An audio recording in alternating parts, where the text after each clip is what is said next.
on Chapter 18, God's Will.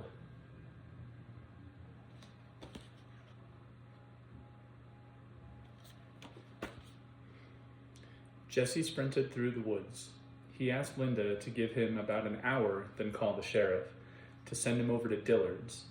Told her to tell the police the truth, everything exactly as it happened, except for the last bit with Dillard.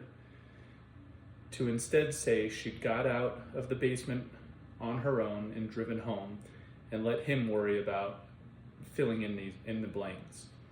Jesse reached Chet's truck and climbed in, cranked it up, and headed over to the general's compound. The plan was to trade out Chet's truck for his own. He knew this could be the tricky part. He had no way of knowing if his truck was even still there or if anyone else might be around. His truck was still there, and he saw not a soul. Jesse wiped his prints off Chet's keys and steering wheel, grabbed Dillard's police radio, and got out.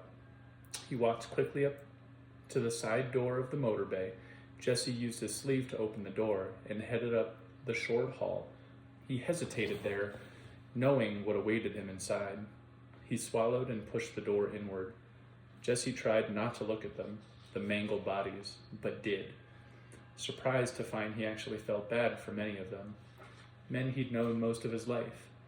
They'd not all been rotten, at least not so rotten as to deserve what came. He wiped his prints off Dillard's radio and dropped it just inside the door.